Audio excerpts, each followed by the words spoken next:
This is Anarchast.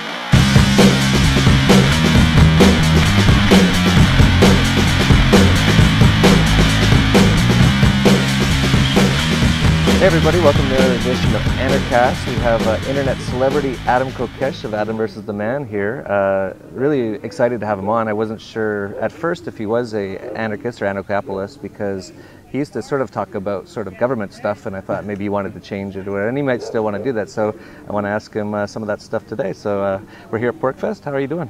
Outstanding, Yeah. outstanding. I'm flattered. I'm famous on the interwebs.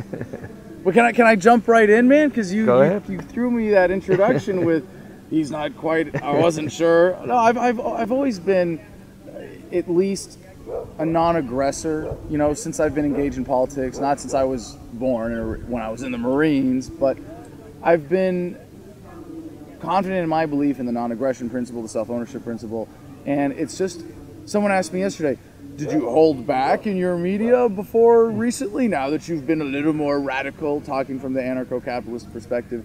And it's not that. It's just that I've been honing my skills. I've been deepening my own thought. I've been developing my ability to communicate from a deeper perspective from the philosophy. So I've never held back, but I'm certainly better at speaking from the anarcho-capitalist perspective now. And when did you learn about things like non-aggression, or you just knew it naturally? Well, I was always a fan of Ron Paul growing up, at least through high school, because I was a libertarian. And the reason I was a libertarian was first and foremost because I wanted to be a punk. You know, I was always a troublemaker kid, a healthy disrespect for authority. Oh, I'm not going to be a Republican or a Democrat. Oh, I can be a libertarian, you know. And it was more motivated by that.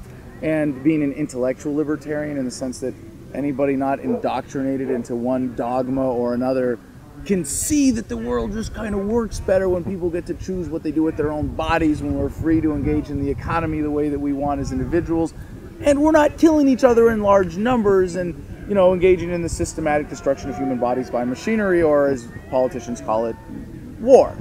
So in that sense, I was always a libertarian, but I still was in the Marines. I enlisted. That didn't stop me from throwing my body at the Leviathan in that sense. And so you went into the Marines with this philosophy?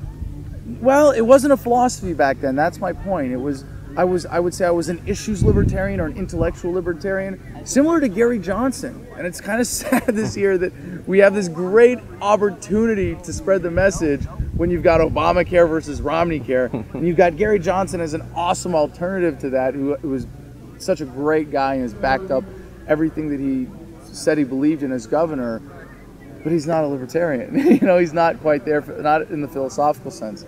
So coming back from Iraq, I was really active in the anti-war movement and surrounded by liberals, and the first thing that motivated me to do was study economics and really learn my framework. And I remember there was a moment it clicked during the 2008 bailouts, and I was sitting on the couch at the Iraq Veterans Against the War House that I helped found in Washington, D.C., and all of a sudden it clicked. And it wasn't like, hey, all of a sudden I was an expert in economics or had a deep historical knowledge or was writing books or anything, but it was like my framework clicked into place.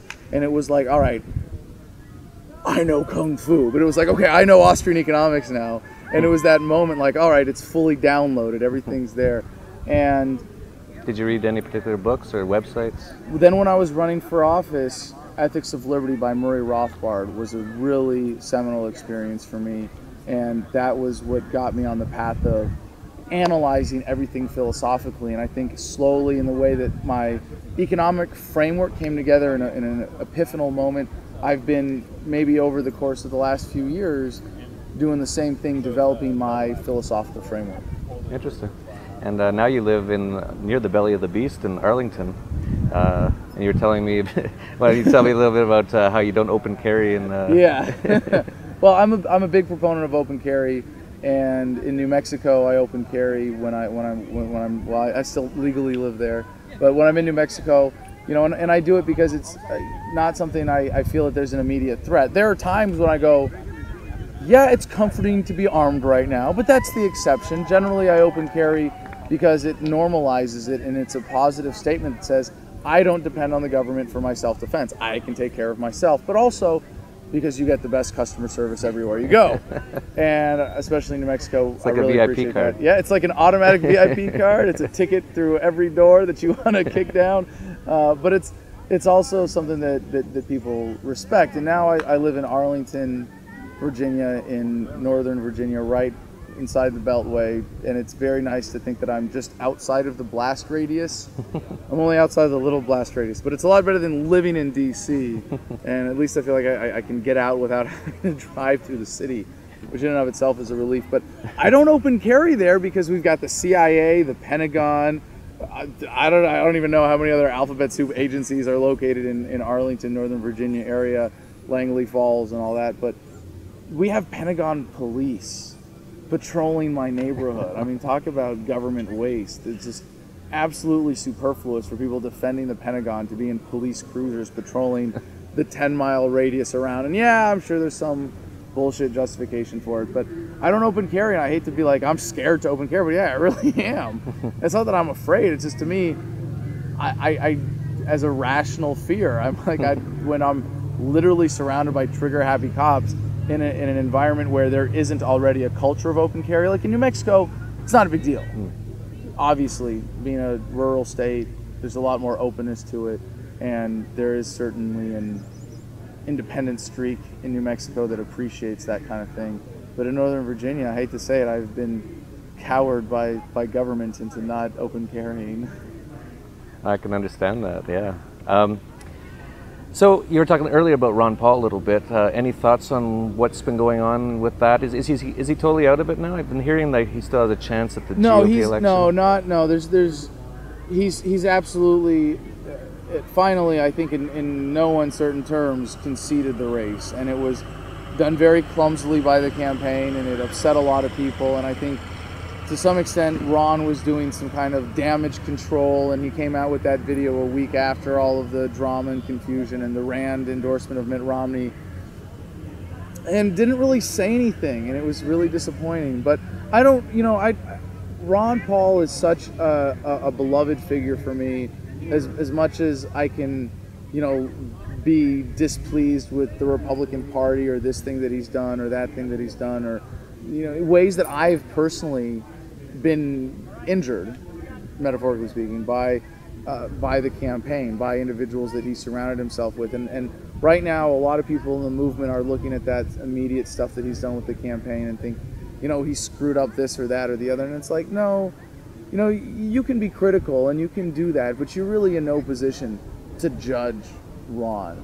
And I think it's important to step back and be like, until you freed as many hearts and minds as he has, you can question, you can analyze his tactics, but you are in no position to condemn them, to say that Ron Paul is doing what he's doing now because of some inability of his. And sure, he's a human being, and a lot of people have deified him in our movement. And I think they're seeing now, oh, he's just another human being. He just so happens to be the most effective liberty activist in human history. And I think that's something to celebrate, and that's why I'm going to be in Tampa supporting him. That's why we decided what we were going to do with Veterans for Ron Paul, marching on the RNC, instead of saying we're lobbying for this and that, or we're trying to switch delegates. And that would be nice if there was a miracle and the 700-800 delegates that Ron would need, in addition to what he'll have, had epiphanies and changed their minds and became libertarians between now and the RNC. But these are the most entrenched people in the establishment.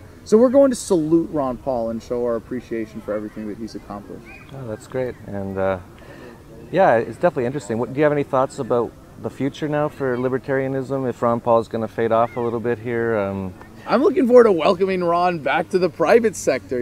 He said he's going to be retiring from his congressional seat, and who knows, maybe he'll run for 2016 and run to win this time. But I was of the opinion that he was never running to win, and it wasn't easy for me even to come to that conclusion. But if you really look at the campaign, you really add up all the pieces, he wasn't running to win. And that's fine. I mean, what he did, if he wanted to run and get as close to winning as possible without actually winning, it's like stealing home plate and sliding in and coming off, but being half a centimeter off, except that in order to even get to third base, you have to run a marathon first, and to come that close and be as effective as he has is really quite an accomplishment. Yeah, for sure. Yeah, so we're here at PorcFest. You're here. Well, we should get more into the future of the movement. That's a juicier topic, man. Sure. Than whatever just you want to talk about. Moving past Ron Paul, because you see PorcFest.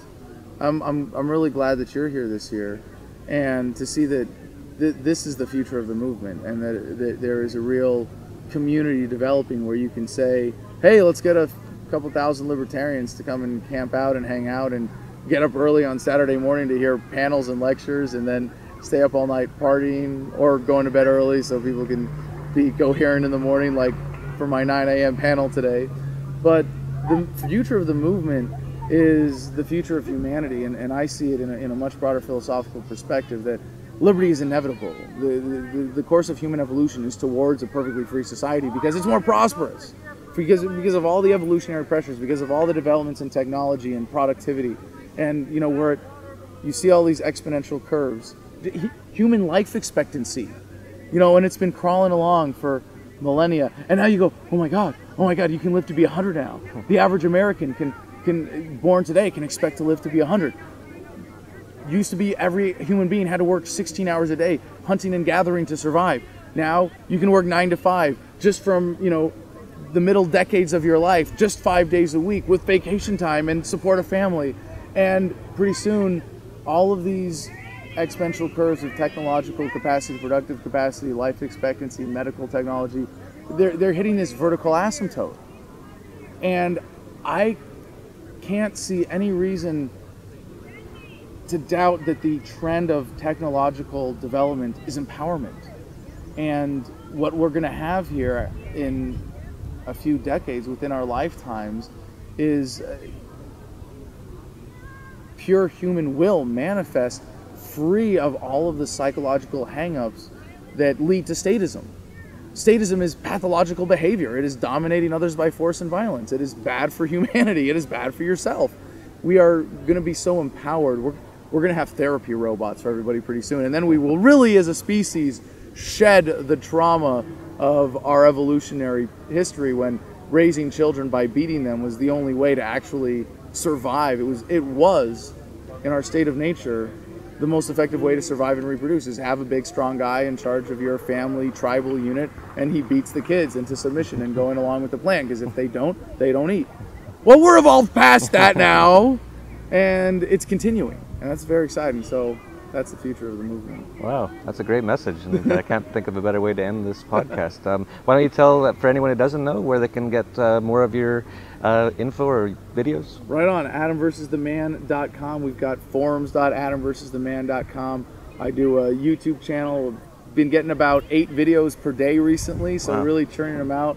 Although at PorcFest, I've let myself become a slacktivist for a few days. I do a daily podcast 5 days a week.